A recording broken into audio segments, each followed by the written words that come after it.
It's actually one of the things that one of my riders brought up to me, which was once we started balancing her out, this being like her, the rider, making her stronger, really paying attention to her mobility deficits and her strength imbalances.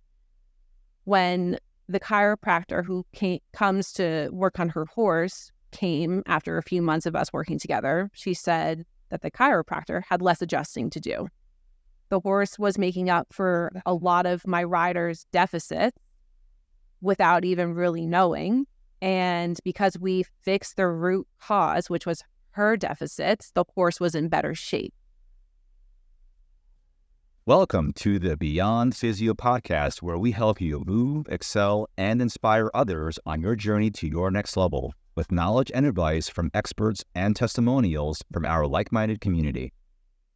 Welcome to the Beyond Physio Podcast. I have Dr. Sarah Lane on our show. Dr. Sarah is a highly skilled physical therapist, and the reason why I wanted her on our show in particular was because she has a very unique skill set.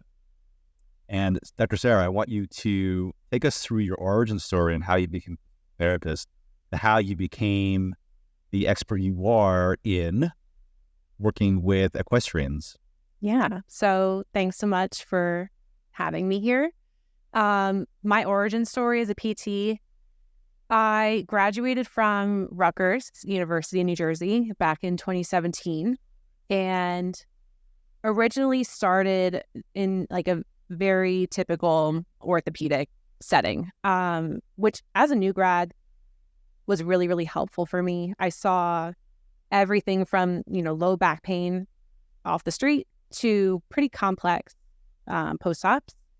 And it really gave me a lot of background just, to really learn how to help my patients the most, especially as someone that was like brand new to the field. But what I was starting to notice like over and over again was that I was drawn to a certain group of people, which surface level were high school athletes, moms who wanted to continue like doing their running or yoga. But the common thread through all of them was just that they were really motivated people, motivated to get back into working out, motivated to just live like a pretty, full sustaining life.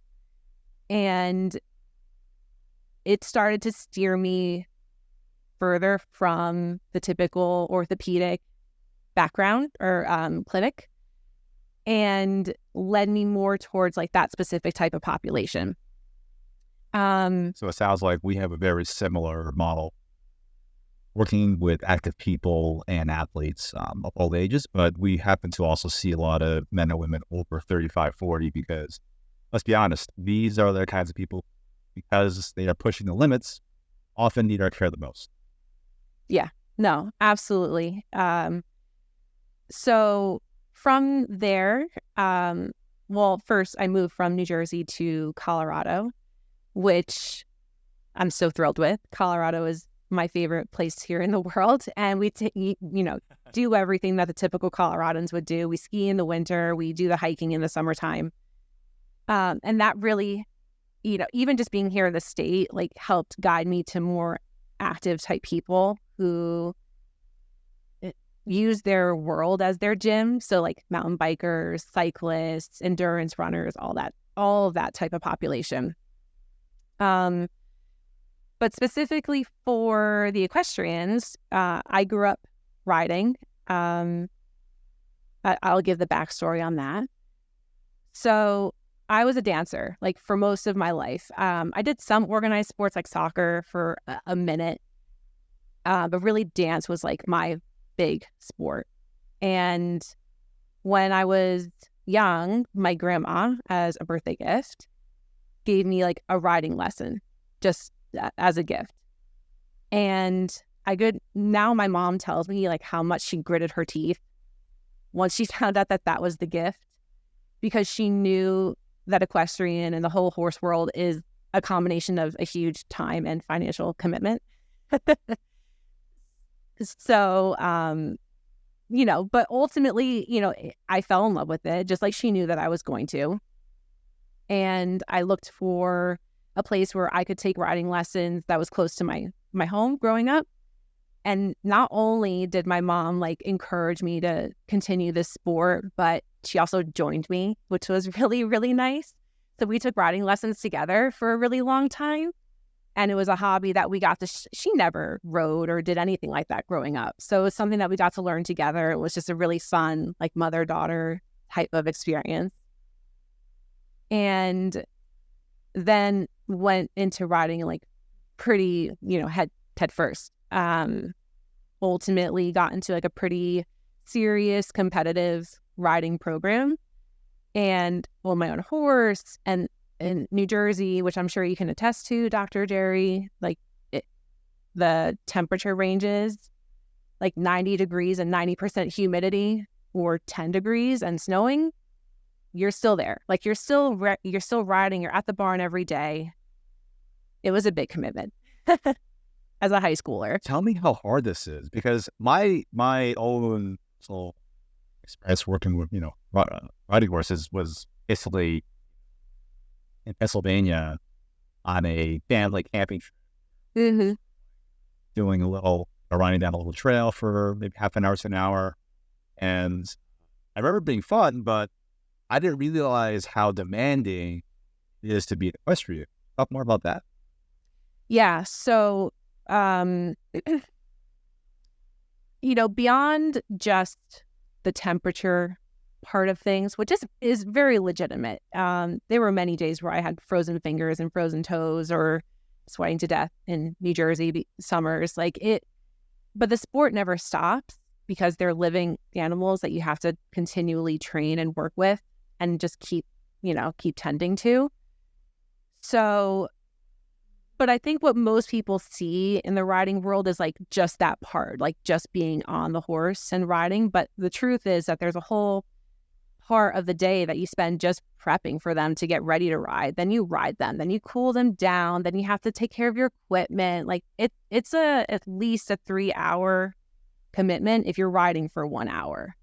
Dr. Sarah, I've seen equestrians ride, and to me, it seems like it's quite a feat to be able to control this animal to make it do the things you ask or you command it to do. But the real thing is, the real element here seems to be able to have the animal trust you too. And that's built up from the time spent off the horse. Yeah, definitely. There's really a big, because communicating with horses, like you can't talk to them like me and you are speaking to each other. So there's a different type of trust that you build. But the really interesting thing about riding, and all my riders will attest to this, there's a physical component to it, there's no doubt. But if equally as important, or not, if not more important, is the mental aspect of riding. These animals are just so incredible because they can sense when you're nervous. They can sense when you're indecisive. They can sense if you're a confident rider.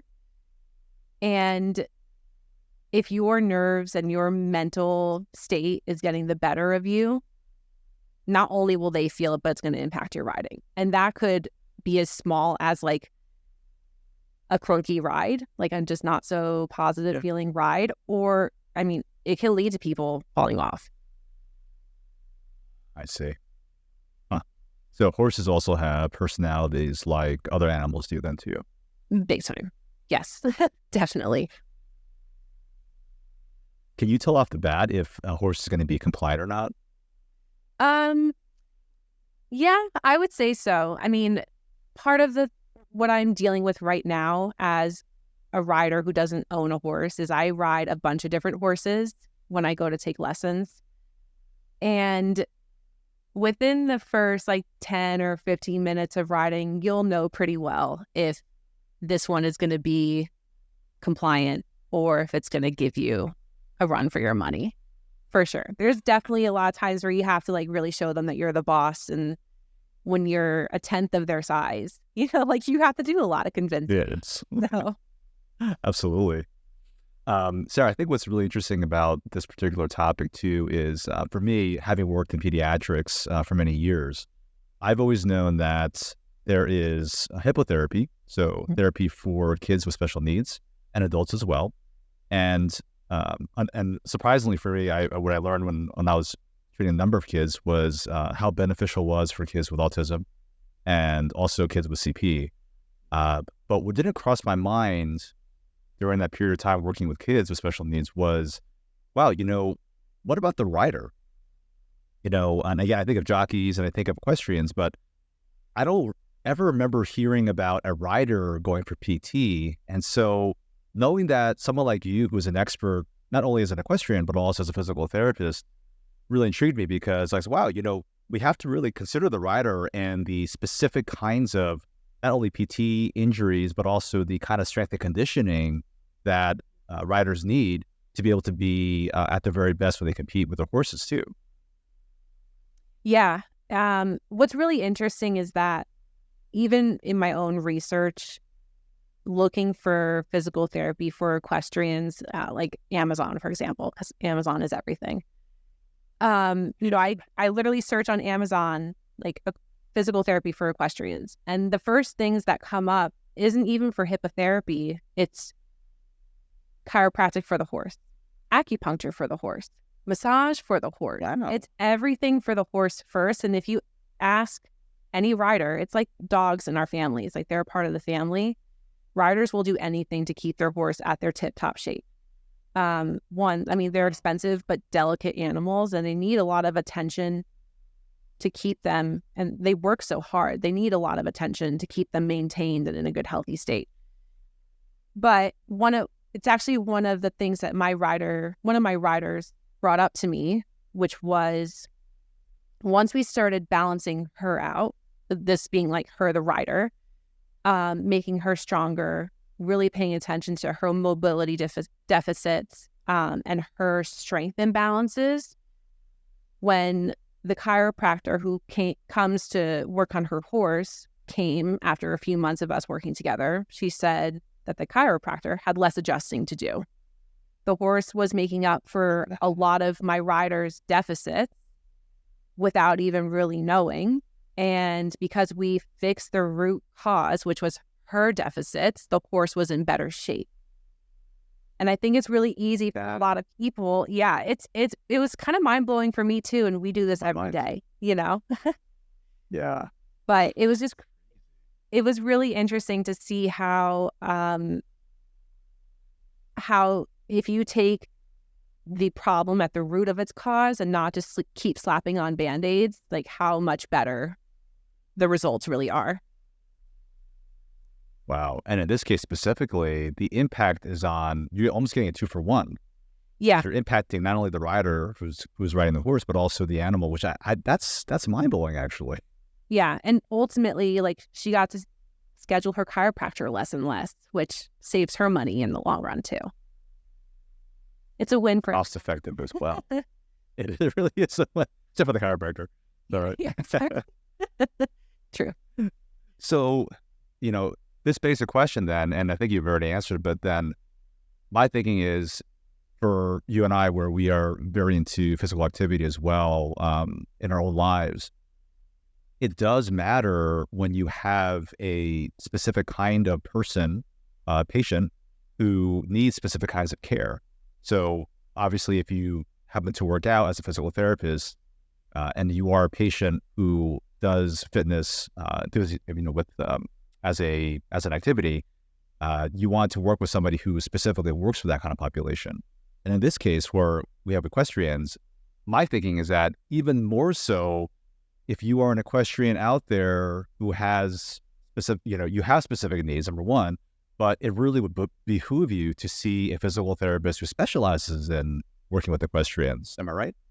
Yeah, I couldn't agree more. If you looked at the programs that we set out for the equestrians, number one, I think, especially in our gym, we try to keep things really simple. We always joke between the therapists and the coaches that you don't want to be the cool Instagram guy, like the one that just goes on Instagram to find cool workouts and just hope that they work. Like the basics are basics for a reason, and they're staples because they really do work.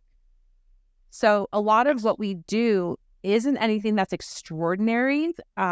when it comes to building up basic strength. But when we do get into the more sport-specific side of equestrian strength and conditioning, the piece that looks different is like the body positioning.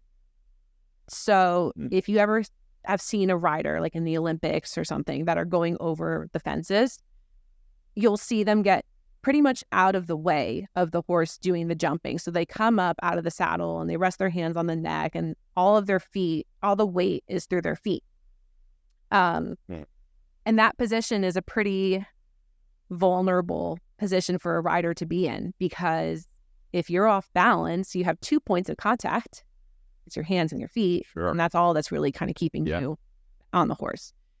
So when we're getting into the sport-specific side of the equestrian conditioning, we'll get into that position a lot, and we'll train in that position, and we'll just hammer it in over and over and over again, where in the gym, the variables are really limited. You can really slow things down and work on yourself. Whereas when you're riding, things happen fast, and you also have to be planning for what's next. That's really challenging, actually. Yeah. It's I mean, it's not like riding like a motorcycle, right? Yeah, you're like a motorcycle. Yeah. Yeah, exactly. There's a control to that you know what to expect, but it can be unpredictable with an animal. They have a brain and they're strong. Yes. They have a mind of their own, which can be good, can be bad. Are there specific kinds of imbalances? I think you might have mentioned a few that you see most commonly in equestrians that people in the audience who know somebody who does any kind of equestrian activities would benefit from hearing. Mm-hmm. The biggest one that comes to my mind, like right off the bat, and I hear a lot of trainers telling this to their equestrian clients, like, you got to get your core stronger. And what I think people take from that is they go home and they do crunches and planks, which may be good for your 6-pack abs if that's what you're going for. But if they're telling you that you need to strengthen your core, the truth under that is that you need to strengthen your stability. Either you're getting off balance or you're really favoring one side versus the other, and like leaning one certain way. And the reality is that crunches and planks aren't going to be enough to carry over to make your riding more stable and more strong. So if you're looking to really get your core, quote unquote, more stabilized, the best way to do it is to mimic the sport that you're training for. And I mean, I'm sure you can attest that when you train core, it looks a lot different than planks and crunches and Russian twists and, all that stuff. Absolutely does. And, it's what you really nailed on what you really nailed here was the fact that it's specific to, it's got to be specific to what equestrians need, because like I said, I can't imagine the benefit of doing 9 bugs for somebody who's got to maneuver an animal over obstacles for time. So that specificity component is invaluable to know that the equestrians have to do things a certain way that will benefit them the most in their sport. Yeah. And, even though I think as horse trainers to their clients, they'll say that, core strengthening is the number one component. When I'm done riding, I'm physically exhausted. It's an endurance sport of its own. And to have that type of stamina, I think, is such an overlooked component of riding. And I talk about that a lot with my riders and truly getting into the specifics where it's like, hey, listen, if your round is average 90 seconds to 2 minutes, then we got to make sure that you're really, really strong from your 90-second to 2-minute mark, like without compromise. If you're dying in the minute plus, things are going to happen and it can go downhill real quick. Right. And as you said, like the horse will sense that. And so the horse will probably try to adjust for what the horse feels might be needed for you to be able to maintain stability as well. Yeah, exactly. Crazy. We talked about specific strength needs. What about injuries that are maybe unique to the equestrian population as far as clientele goes? Yeah. So I would say the most common ones that I see, I don't know if I would necessarily call them unique because we see athletes of all different sports backgrounds complaining of back pain and lacking in postural strength and or like labral tears in their hips. Like those are injuries that are specific to a sport, but I would say that those ones are probably the most common for riders. And most of the time I will see riders because of one of two reasons. It's because of a fall that caused an injury, which now they're still recovering from, or their day-to-day life doesn't prepare them to be an adequate rider, and then they'll get subsequent pain because of either mobility issues or strength deficits. So they'll like nothing traumatic happened, but they're just like, they're not feeling like they have injuries while they're riding, like chronic low back pain or chronic neck issues. I feel like those are the most common that are not because of a traumatic fall. Got it. So over time, cumulatively, these things occur. Mm-hmm. Yeah. Got it. As far as different kinds of things that equestrians can do, I know that you guys are having, which is really interesting to me, an intensive for equestrians in Denver. So what I'm wondering is like, what would a program look like for somebody from a top level as far as strength and conditioning goes for equestrians? Yeah. So the way that we've broken it down for this intensive program, which is going to be 2 days of really a lot of information thrown at you, where it's going to combine going through the actual exercises to help riders understand like what we think the program should look like. And how I've split them, we're going to be focusing on, just for simplicity's sake, lower body, the pillar or core stabilization drills, and balance is going to be the first day. And the second day, we're going to flip and do more postural strength, upper body strength, again, pillar stabilization, because every day we need it.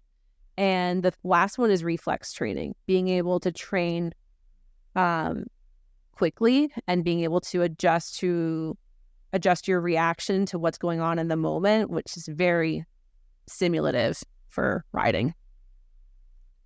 I would imagine, yeah. So, I mean, we can get really deep into the breakdown of all of that, but that's the basic bones of what I'm going for. Got it. And here I was thinking that, well, I thought equestrians were just along for the ride, but obviously there's a lot of value in making sure that the equestrian is at the optimal strength, conditioning, whatnot, to be able to be the rider that this horse needs to be successful. Mm-hmm. Yeah, I think if you tell any rider that they're just going along for the ride, you're going to get hurt. Like, they're going to be real upset.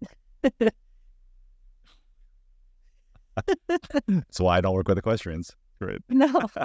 So tell us more about Unite, because I love the model where you, like us, we have a very a model that's based not only in physical therapy, but you also combine fitness into what we do, because you and I and Dr. Ken also know that when we're looking at the continuum and wellness of taking a whole person approach to helping somebody have a life transformed from one that is, I was able to do this, but now I'm able to do these things at a different level.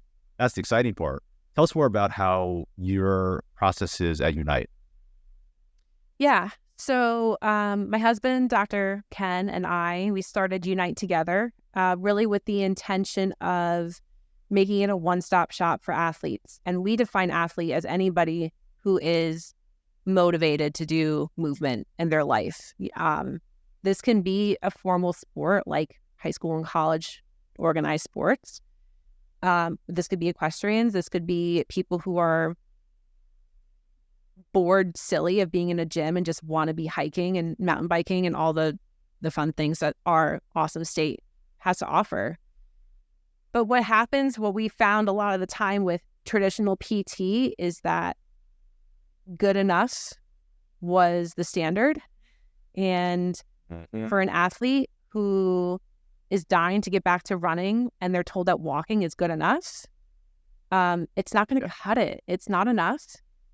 And the worst part about the traditional PT system, not only with the good enough part, but if you're not taught and properly trained with how to get back to those high level goals like running or lifting or whatever your sport is, the chances are that you'll get injured again are significantly higher. Right. And you're an athlete, I'm an athlete. If the gym's taken away from me, I'm not okay. Like, I'm mentally not okay. I'm not either. And for someone who has gone and seen the system fail athletes time and time and time again, we knew that there had to be something better. So what we've decided was the best route was, and I think a lot of our athletes and clients would attest, is that the work never really stops. It just looks different.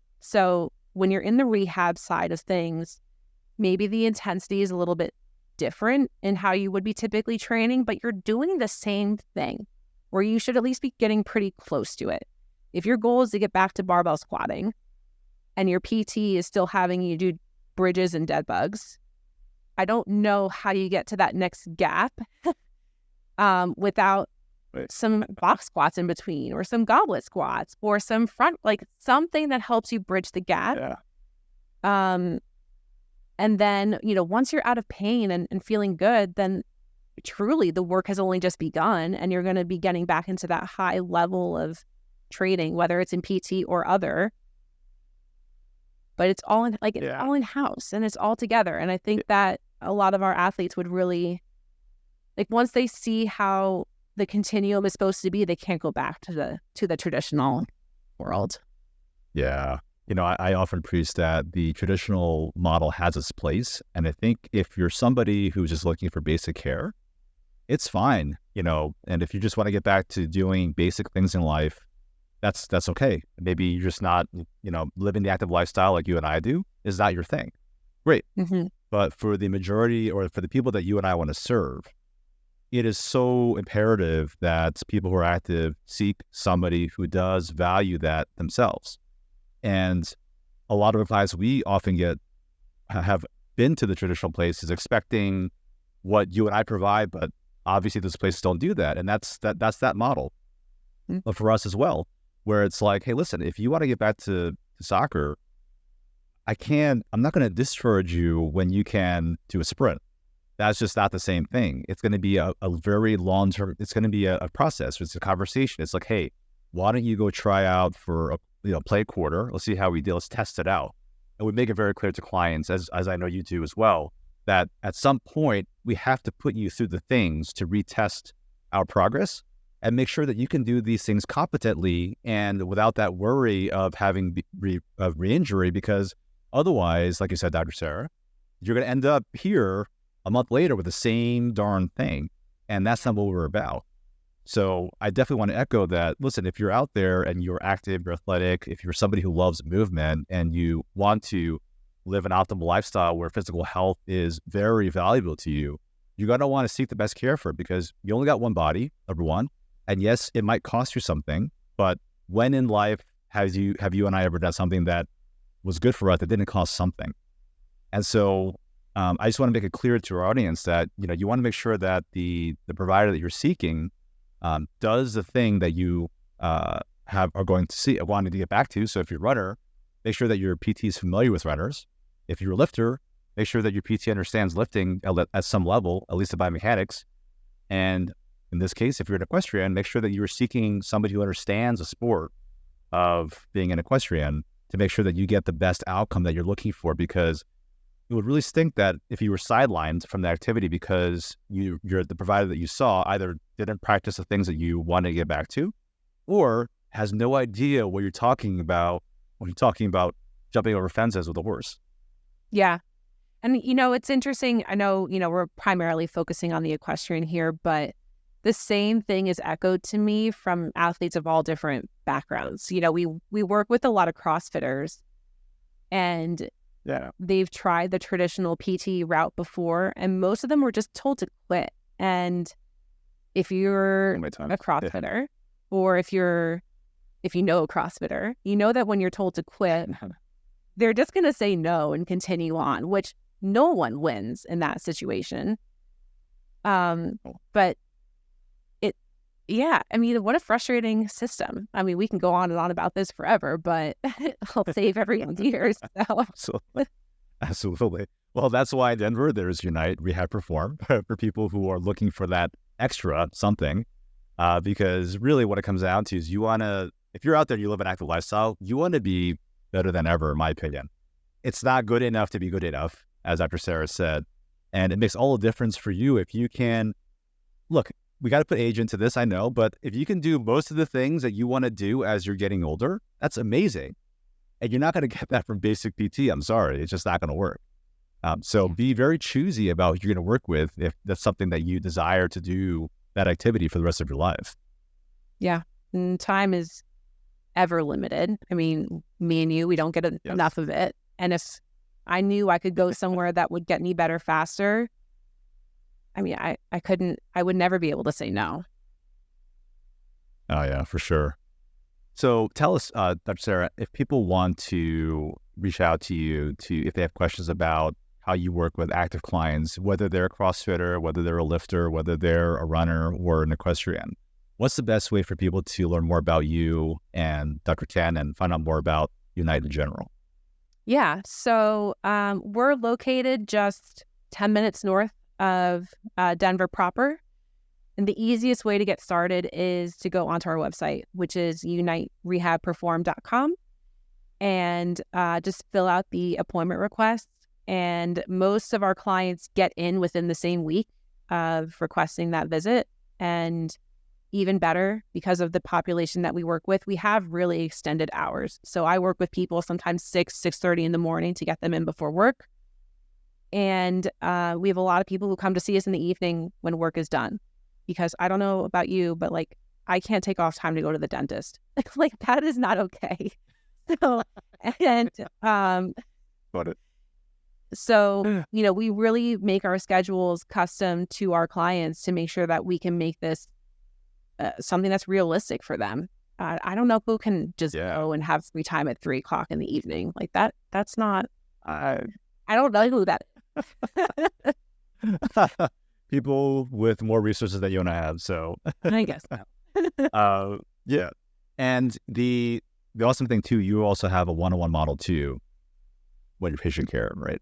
Yeah. So we always work with our clients one-on-one. We don't have any aides or technicians or PTAs.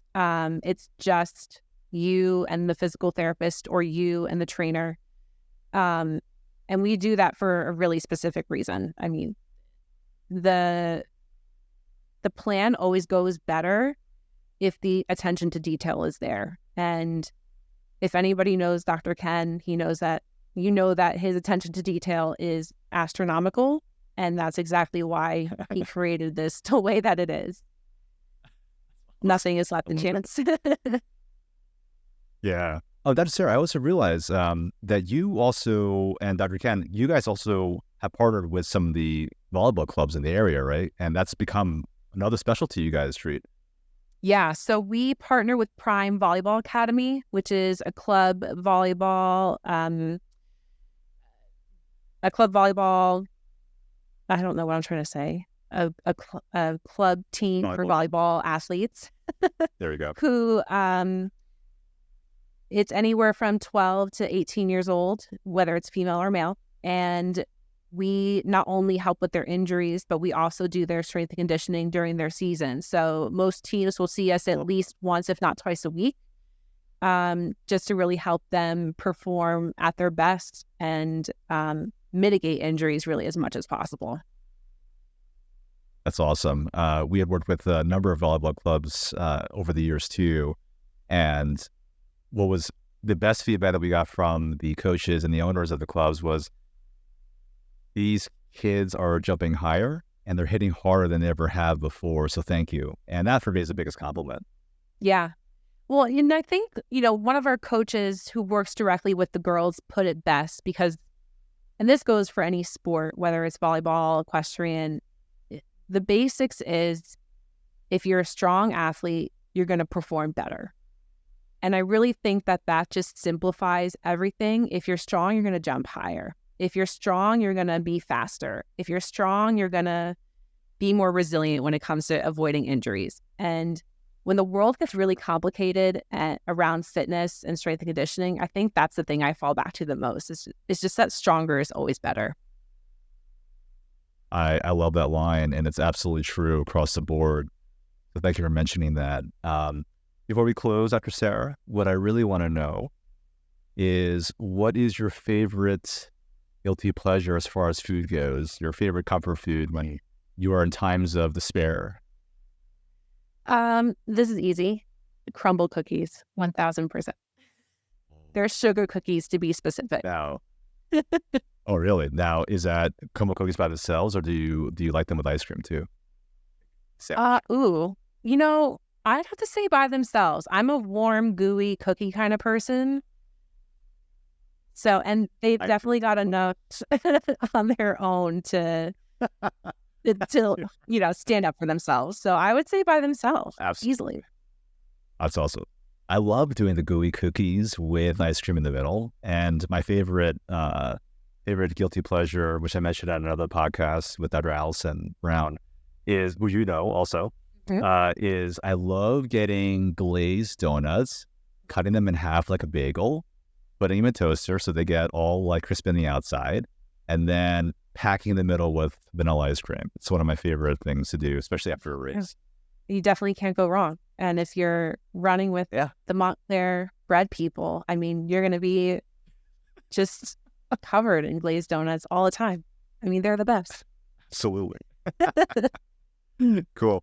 On that note, thanks so much for joining us on Beyond Physio, Dr. Sarah Lane, located in Denver. We're going to have all your information in the show notes for anyone interested in learning more about Unite, learning more about your specialties in so many areas, including CrossFit, equestrians, and also volleyball. So thank you again for being on our show. Yeah, thanks so much for having me. Thanks so much for tuning into today's episode. It really does mean a lot to us. And don't forget to like, share, subscribe, or comment if you got at least one or two helpful insights or takeaways to help you get to your next level.